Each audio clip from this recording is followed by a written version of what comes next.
নমস্কার ভক্তরা, জয় শ্রীকৃষ্ণ, রাধে রাধে। ভক্তরা, এই বছর অর্থাৎ 2026 সালে নীল ষষ্ঠী কবে পড়েছে এই নিয়ে অনেক ভক্তের মনেই বিভ্রান্তির সৃষ্টি হয়েছে। আজকের এই ভিডিওর মাধ্যমে আমরা আপনাদের সকল বিভ্রান্তি দূর করতে চলেছি। এই ব্রতের পেছনে লুকিয়ে আছে এমন একটি কাহিনী যা আপনি হয়তো কখনো শোনেননি, এমন একটি রহস্য যা জানলে আপনি অবাক হয়ে যাবেন। পঞ্জিকায় ষষ্ঠী তিথি কিন্তু চৈত্র সংক্রান্তির আগের দিন পড়ে। তাহলে কেন এই দিনেই পালিত হয় নীল ষষ্ঠীর ব্রত? কেন এই পূজায় ষষ্ঠী দেবীর নাম থাকলেও আসলে পূজা হয় স্বয়ং মহাদেবের? আর এই দিনের সঙ্গে নীলকণ্ঠ শিবের এমন কি সম্পর্ক আছে যা এই ব্রতকে এতটা শক্তিশালী করে তুলেছে? আজকের এই ভিডিওতে আমরা শুধু পূজার নিয়ম জানব না, আমরা জানব সেই গভীর পৌরাণিক কাহিনী যা এই ব্রতের ভিত্তি। জানব কেন বাংলার মায়েরা এই কঠিন ব্রত এত আনন্দের সঙ্গে পালন করেন। আর জানব ঠিক কোন পদ্ধতিতে এই পূজা করলে দেবাদিদেব মহাদেব সত্যি সন্তুষ্ট হন এবং আপনার সন্তানের মঙ্গল নিশ্চিত করেন। তাই যদি আপনি একজন মা হন, যদি আপনার বুকের ভেতর সন্তানের জন্য ভালোবাসা থাকে, যদি আপনি চান আপনার পরিবার সুখে থাকুক, তাহলে এই ভিডিওটি শেষ পর্যন্ত দেখুন। কারণ আজকের এই ভিডিও শুধু একটি পূজার নিয়ম নয়, এটি একটি মায়ের জন্য, একটি পরিবারের জন্য একটি আশীর্বাদের পথ। নমস্কার বন্ধুরা, অন্তর পূজার নতুন একটি পর্বে আপনাকে আরও একবার স্বাগত জানাই। আজকের এই ভিডিওতে আমরা জানব এই বছর অর্থাৎ 2026 সালে নীল ষষ্ঠীর ব্রত ঠিক কবে পড়েছে, কোন শুভ সময়ে এই পূজা সম্পন্ন করতে হবে, কি কি উপকরণ অবশ্যই সংগ্রহ করে রাখতে হবে এবং বাড়িতে বা মন্দিরে কিভাবে সম্পূর্ণ নিয়ম মেনে এই পূজা করবেন। এই সব কিছু নিয়ে বিস্তারিত আলোচনা থাকবে, তাই ভিডিওটি মনোযোগ দিয়ে শেষ পর্যন্ত দেখুন। যদি ভালো লাগে অবশ্যই একটি লাইক করবেন, আর আপনি যদি সত্যিই মহাদেবের ভক্ত হয়ে থাকেন তাহলে কমেন্ট বক্সে অবশ্যই ভক্তি ভরে লিখবেন হর হর মহাদেব। এবার আসুন জেনে নিই এই বছর নীল ষষ্ঠীর ব্রত ঠিক কবে পড়েছে। এই বছর নীল ষষ্ঠীর ব্রত পালিত হবে 29শে চৈত্র অর্থাৎ 13ই এপ্রিল সোমবার। এই দিনটি মূলত চৈত্র সংক্রান্তির ঠিক আগের দিন অর্থাৎ চড়ক পূজার আগের দিন। এই বছর চড়ক পূজা হচ্ছে 30শে চৈত্র 14ই এপ্রিল মঙ্গলবার। এখন অনেকের মনে প্রশ্ন আসতে পারে, সোমবার সারাদিন কি পূজা করা যাবে?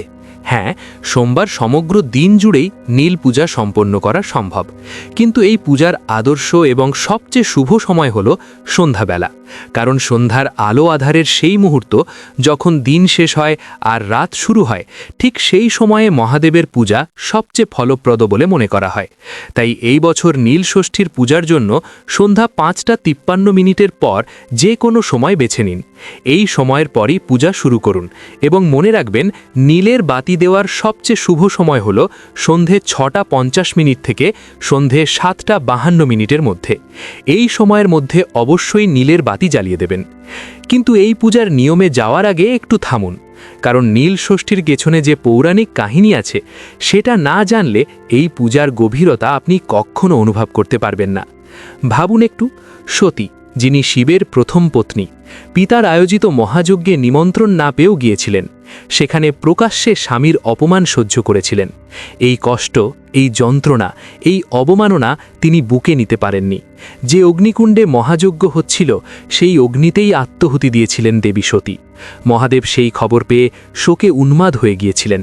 তাণ্ডব নৃত্যে কেঁপে উঠেছিল 3 লোক। সতীর বিরহে মহাদেব ঘুরে বেড়াতেন দিক বিদিক জ্ঞান শূন্য হয়ে। কিন্তু ভালোবাসা কি কখনো সত্যিই শেষ হয়? না, দেবী সতী আবার জন্ম নিলেন, কিন্তু এবার কোনো পর্বতরাজের ঘরে নয়, এবার জন্ম নিলেন রাজা নীলধ্বজের ঘরে। সেই জন্মে তার নাম হল নীলাবতী। রাজা নীলধ্বজ নিজে তার এই কন্যার সঙ্গে মহাদেবের বিবাহ দিলেন, আর সেই বিবাহের দিনটি ছিল এই বিশেষ দিন যা আজ আমরা নীল ষষ্ঠী নামে জানি। মহাদেব নিজে নীলকণ্ঠ, যার কণ্ঠ নীল, আর তার সঙ্গে এদিন বিবাহ হয়েছিল নীলাবতীর, যিনি নীল চণ্ডিকা নামেও পরিচিত। নীলকণ্ঠের সঙ্গে নীলাবতীর এই মিলন, তাই এই দিনের নাম হল নীল ষষ্ঠী। এই দিনের পূজাকে বলা হয় নীল পূজা। এখন বুঝতে পারছেন তো কেন এই পূজা এত শক্তিশালী? কারণ এই দিনটি শুধু একটি তিথি নয়, এই দিনটি হল প্রেমের পুনর্মিলনের দিন, বিচ্ছেদের পর মিলনের দিন, শোকের পর আনন্দের দিন। আর ঠিক এই কারণেই এই দিনে মহাদেবের কাছে কোনো প্রার্থনা করলে তিনি কখনো ফিরিয়ে দেন না বলে বিশ্বাস করা হয়। এখন একটু ভাবুন, নীল ষষ্ঠীতে কিন্তু ষষ্ঠী তিথি থাকে না। পঞ্জিকায় দেখলে বোঝা যাবে চৈত্র সংক্রান্তির আগের দিন ষষ্ঠী তিথি পড়ে না। তাহলে ষষ্ঠী কথাটা এলো কোথা থেকে? গ্রাম বাংলায় মা ষষ্ঠী হলেন উর্বরা শক্তির দেবী, সন্তানের রক্ষাকর্ত্রী। অশোক ষষ্ঠী, শীতল ষষ্ঠী এগুলো মূলত মা ষষ্ঠীর পূজার পার্বণ। কিন্তু নীল ষষ্ঠীতে মূল পূজা হয় শিবের। আসলে এই ব্রতে শিব এবং মা ষষ্ঠী দুজনেরই আরাধনা করা হয়। একদিকে মহাদেব, অন্যদিকে দেবী ষষ্ঠী। সন্তানের মঙ্গল কামনায় এই দুই শক্তির কাছে একসঙ্গে প্রার্থনা করা হয় এই ব্রতে। কারণ মহাদেব হলেন মহাকাল, যিনি মৃত্যুকেও জয় করেন, আর মা ষষ্ঠী হলেন সন্তানের রক্ষা দেবী। এই দুজনের আশীর্বাদ যদি একসঙ্গে পাওয়া যায় তাহলে সন্তানের কোনো ক্ষতি হওয়ার কথা নয়। এই কারণে বাংলার মায়েরা এত বছর ধরে এই প্রচণ্ড গরমের মধ্যেও নির্জলা উপবাস রেখে এই ব্রত পালন করে আসছেন। এটা শুধু একটা ধর্মীয় অনুষ্ঠান নয়, এটা একটা মায়ের অঙ্গীকার, একটা মায়ের ভালোবাসার সবচেয়ে গভীর প্রকাশ। এবার আসুন জেনে নেওয়া যাক এই পূজা কারা করতে পারবেন। অনেকে মনে করেন নীল ষষ্ঠীর ব্রত শুধুমাত্র বিবাহিত মায়েদের জন্য, কিন্তু এটা সম্পূর্ণ ভুল ধারণা। এই ব্রত পালন করতে পারেন যে কোনো বয়সের মহিলা। সন্তানবতী মায়েরা সন্তানের মঙ্গল কামনায় এই ব্রত করেন। যে দম্পতি সন্তান চাইছেন তারা সন্তান লাভের আশায় এই ব্রত করেন। অবিবাহিত মেয়েরাও পরিবারের মঙ্গল কামনায় এই ব্রত রাখতে পারেন। এমনকি পুরুষরাও এই ব্রত রাখতে পারেন। শাস্ত্র বলে, যে ব্যক্তি নিষ্ঠা এবং ভক্তির সঙ্গে এই পূজা সম্পন্ন করেন তার মনের ইচ্ছা পূরণ হয়ই হয়। তবে ব্রত পালনের কিছু নিয়ম আছে, আর সেই নিয়মগুলো মানা না হলে ব্রতের ফল পরিপূর্ণভাবে পাওয়া যায় না বলে বিশ্বাস করা হয়। তাই এবার সেই নিয়মগুলো মনোযোগ দিয়ে শুনুন। ব্রতের আগের দিন রাতে যা করবেন। ব্রত পালনের আগের দিন রবিবার রাতে অবশ্যই নিরামিষ আহার গ্রহণ করবেন। এটি সমস্ত ব্রতের ক্ষেত্রেই একটি অপরিহার্য নিয়ম। রাতে ঘুমানোর আগে মনে মনে মহাদেবকে স্মরণ করুন এবং পরের দিনের ব্রতের জন্য মনকে প্রস্তুত করুন। ব্রতের দিন সকালে যা করবেন। সোমবার সকালে ব্রাহ্ম মুহূর্তে অর্থাৎ সূর্যোদয়ের আগেই ঘুম থেকে উঠুন। উঠেই স্নান সেরে নিন, পরিষ্কার বস্ত্র পরিধান করুন, মনটাকে শান্ত রাখুন। এই দিন সমগ্র উপবাস রাখার চেষ্টা করবেন। যদি একেবারে নির্জলা উপবাস রাখতে পারেন তা সবচেয়ে উত্তম।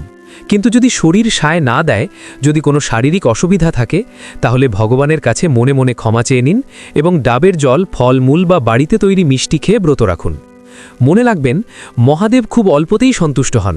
তিনি বাহ্যিক আড়ম্বর দেখেন না, তিনি দেখেন আপনার মনের ভক্তি। তাই মনে যদি সত্যিকারের ভক্তি থাকে তাহলে সবচেয়ে সাধারণ উপায়েও এই পূজা সম্পন্ন করা যায়। এবার আসুন জেনে নিই পূজার উপকরণগুলো। নীল ষষ্ঠীর পূজায় যা যা লাগবে সেগুলি একে একে দেখে নিন এবং আগেভাগেই সংগ্রহ করে রাখুন, যাতে পূজার দিন কোনো অসুবিধা না হয়। প্রথমেই আসি ফুলের কথায়। ভগবান শিবের কিছু পছন্দের ফুল আছে।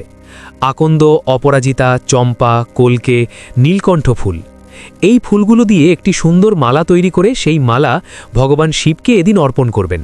এর পাশাপাশি দেবীমা ষষ্ঠীর জন্য যে কোনো রঙিন ফুলের একটি মালা তৈরি করবেন। এরপর চাই 5 প্রকারের ফল। এই 5টি ফলের মধ্যে 2টি ফল একটু বিশেষভাবে উল্লেখ করা দরকার। একটি হলো বেল ফল, আরেকটি হলো বোটা সহ আম। চৈত্র মাসে এই 2টি ফল সহজেই পাওয়া যায়। এই 2টি ফল ছাড়া আপনার পছন্দমতো যে কোনো 3টি ফল সংগ্রহ করুন। এরপর অবশ্যই সংগ্রহ করতে হবে বেলপাতা বা বিল্বপত্র। এটি শিব পূজার সবচেয়ে গুরুত্বপূর্ণ উপকরণ। মনে রাখবেন, বেলপাতা ছাড়া শিবের পূজা অসম্পূর্ণ থাকে। কোনোভাবেই বেলপাতা বাদ দেওয়া চলবে না। এরপর লাগবে পঞ্চামৃত। কাঁচা দুধ, দই, ঘি, মধু এবং সামান্য চিনি। এই 5টি উপাদান মিলিয়ে তৈরি হয় পঞ্চামৃত। এই পঞ্চামৃত দিয়ে শিবলিঙ্গের অভিষেক করতে হয়। এর পাশাপাশি গঙ্গাজল রাখবেন, অখণ্ড আতপ চাল রাখবেন এবং সেতু চন্দন সংগ্রহ করবেন। দেবীমা ষষ্ঠীর জন্য সংগ্রহ করতে হবে একটি সিঁদুরের পাতা, ধূপ, দীপ এবং আপনার সামর্থ্য অনুযায়ী নৈবেদ্য। আর অবশ্যই একটি বড় মাটির প্রদীপ সংগ্রহ করবেন, কারণ রাত্রিভর জ্বলার মতো একটি প্রদীপ লাগবে। এই প্রদীপে ঘি দিয়ে নীলের বাতি জ্বালাতে হবে, যা সারা রাত প্রজ্বলিত থাকবে। অনেকে নীল রঙের মোমবাতিও এই কাজে ব্যবহার করেন। তাছাড়া আরতির জন্য লাগবে ধূপ, তেলের বা ঘিয়ের প্রদীপ, কর্পূর, ধুনো এবং একটি ঘণ্টা। আরতির শেষে শঙ্খ বাজাতে হবে। এখানে একটি গুরুত্বপূর্ণ কথা মনে রাখবেন, শিব পূজায় শঙ্খ বাজানো নিষিদ্ধ নয়, কিন্তু শঙ্খ দিয়ে শিবলিঙ্গে জল ঢালা নিষিদ্ধ। অর্থাৎ শঙ্খ ধোয়া জল যেন কোনোভাবেই শিবলিঙ্গে না পড়ে। এই বিষয়ে বিশেষভাবে সতর্ক থাকবেন। এবার আসুন জানি বাড়িতে কিভাবে এই পূজা সম্পন্ন করবেন। তার আগে ভক্তরা, আপনি যদি এখনও ভিডিওটিতে লাইক না করে থাকেন অবশ্যই একটি লাইক করে দিন, আর কমেন্ট বক্সে ভক্তি ও শ্রদ্ধা ভরে লিখুন হর হর মহাদেব। বাড়িতে পূজা করার সুবিধা হলো আপনি সম্পূর্ণ মনোযোগ দিয়ে কোনো তাড়াহুড়ো ছাড়া পূর্ণ ভক্তির সঙ্গে পূজাটি সম্পন্ন করতে পারবেন। সন্ধ্যা ৫টা ৫৩ পর পূজার আসনে বসুন। প্রথমে মনে মনে ভগবান শিব এবং মা ষষ্ঠীকে আহ্বান করুন। তারপর শিবলিঙ্গে প্রথমে গঙ্গা জল দিয়ে অভিষেক করুন। তারপর পঞ্চামৃত দিয়ে অভিষেক করুন। অভিষেকের সময় মনে মনে বা আস্তে আস্তে উচ্চারণ করুন ওম নমঃ শিবায়। এই পঞ্চাক্ষরী মন্ত্র শিব পূজার সবচেয়ে শক্তিশালী মন্ত্র। যত বেশিবার এই মন্ত্র উচ্চারণ করবেন তত বেশি পুণ্য লাভ করবেন। অভিষেকের পর শিবলিঙ্গে বেলপাতা অর্পণ করুন। তারপর একে একে অর্পণ করুন ফুল, ফুলের মালা এবং ফল। প্রতিটি উপকরণ অর্পণের সময় ওম নমঃ শিবায় মন্ত্র উচ্চারণ করতে থাকুন। এরপর মা ষষ্ঠীর উদ্দেশ্যে সিঁদুরের পাতা অর্পণ করুন, ফুলের মালা অর্পণ করুন এবং নৈবেদ্য নিবেদন করুন। পূজার পর ধূপ ও দীপ জ্বালিয়ে আরতি করুন। ঘণ্টা বাজাতে বাজাতে আরতি করবেন এবং আরতির শেষে শঙ্খ বাজাবেন। এরপর সন্ধ্যা ৬টা ৫০ থেকে সন্ধ্যা ৭টা ৫২ মধ্যে নীলের বাতি জ্বালিয়ে দিন। যতজন সন্তান আপনার ততগুলি ঘিয়ের বাতি মহাদেবের উদ্দেশ্যে নিবেদন করুন। প্রতিটি বাতি জ্বালানোর সময় সন্তানের নাম মনে মনে স্মরণ করুন এবং তার মঙ্গল কামনা করুন। এই নীলের বাতি সারা রাত জ্বলতে দেবেন। বাতি নেভানো চলবে না। বাতি জ্বালানোর পর মহাদেবের সামনে বসে মনের সব কথা বলুন, কোনো সংকোচ নেই। ভগবান শিব পিতার মতো, তিনি সন্তানের কথা শুনবেনই। আপনার সন্তানের জন্য, পরিবারের জন্য যা যা চাওয়ার আছে সব বলুন। এই পূজার দিন আরও একটি কাজ অবশ্যই করবেন। ভগবান শিবের মহামৃত্যুঞ্জয় মন্ত্রটি ১০৮ বার জপ করুন। নীল ষষ্ঠীর দিন এই মন্ত্র জপ করা অত্যন্ত শুভ ফলদায়ক বলে মনে করা হয়। যদি মুখে জপ করতে না পারেন তাহলে শুনুন। উভয় ক্ষেত্রেই ১০৮ বার মন্ত্রটি জপ বা শ্রবণ করবেন। এই মন্ত্রের শক্তি অতুলনীয়। এই মন্ত্র মৃত্যুকে জয় করার মন্ত্র। সন্তানের দীর্ঘায়ু এবং সুস্বাস্থ্যের জন্য এর চেয়ে শক্তিশালী আর কিছু নেই। এবার যারা মন্দিরে গিয়ে পূজা করবেন তাদের জন্য কিছু কথা বলি। নীল ষষ্ঠীর দিন মন্দিরে প্রচুর ভিড় হয়। সেই ভিড়ের মধ্যে দীর্ঘক্ষণ পূজা করা সম্ভব হয় না। তাই মন্দিরে গেলে এই পদ্ধতিতে পূজা করুন। প্রথমে পঞ্চামৃত, ডাবের জল এবং পরিষ্কার গঙ্গা জল দিয়ে বাবার অভিষেক করুন। তারপর ফুল, বেলপাতা, ফুলের মালা এবং ধুতুরা ফল গঙ্গা জলের সঙ্গে মিশিয়ে বাবার মাথায় ঢেলে দিন। বাবাকে একটি নতুন পৈতে নিবেদন করুন। তারপর ফুল, বেলপাতা, মালা, ধুতুরা ফল, দূর্বা ঘাস একে একে নিবেদন করুন। এরপর দেবী নীলচণ্ডিকা এবং দেবী ষষ্ঠীর পূজা সেরে নিন। ভোগ নিবেদন করুন। এরপর নীলের বাতি জ্বালিয়ে দিন। মন্দিরে যেখানে ধূপ দ্বীপ জ্বালানোর ব্যবস্থা আছে সেখানে গিয়ে আরতি করুন। সবার শেষে মনের ইচ্ছা বাবার সামনে প্রার্থনা করুন। মনে রাখবেন, মন্দিরে হোক বা বাড়িতে হোক, পূজার চেয়ে বেশি জরুরি হলো মনের ভক্তি। যে মন থেকে ডাকবেন সেই ডাক মহাদেব শুনবেনই। পূজার শেষে প্রসাদ গ্রহণ করুন। যে গোটা ফলগুলি নিবেদন করেছিলেন সেগুলি গ্রহণ করে উপবাস ভাঙুন। এইভাবেই সম্পূর্ণ হয় নীল ষষ্ঠীর ব্রত। বন্ধুরা, আজকের ভিডিওতে আমরা নীল ষষ্ঠীর প্রতিটি দিক বিস্তারিতভাবে আলোচনা করলাম। এই বছর ১৩ই এপ্রিল সোমবার এই ব্রত পালন করুন। সন্ধ্যাবেলায় পূজা সম্পন্ন করুন এবং মহামৃত্যুঞ্জয় মন্ত্র ১০৮ বার জপ করুন। আর যদি নীল ষষ্ঠীর ব্রত কথাটি শুনতে চান তাহলে জানিয়ে রাখি, সেই ব্রত কথার ভিডিও এই চ্যানেলে খুব শিগগিরই আসছে। নোটিফিকেশন যেন মিস না করেন সেজন্য এখনই চ্যানেলটি সাবস্ক্রাইব করে রাখুন, বেল আইকনটিও প্রেস করে রাখুন। নীল ষষ্ঠী সংক্রান্ত যে কোনো প্রশ্ন বা মতামত থাকলে কমেন্টে জানাবেন। আমি প্রতিটি প্রশ্নের উত্তর দেওয়ার চেষ্টা করব। এই ব্রত পালন করুন বা না করুন, নীল ষষ্ঠীর দিন অন্তত একবার ব্রত কথাটি সম্পূর্ণ শ্রবণ করবেন। এটুকু করলেও আপনি এই ব্রতের পূর্ণ লাভ করবেন বলে শাস্ত্রে উল্লেখ আছে। প্রিয় ভক্তরা, ভিডিওটি দেখে যদি ভালো লাগে এবং উপকৃত হয়ে থাকেন তাহলে অবশ্যই একটি লাইক করবেন এবং আমাদের চ্যানেলটি সাবস্ক্রাইব করে পাশে থাকা বেল বাটনটি অন করে রাখবেন। এতে আমরা নতুন ভিডিও বানানোর জন্য অনুপ্রেরণা পাই। আমার সকল ভক্তদের উপর ভগবানের কৃপা বর্ষিত হোক।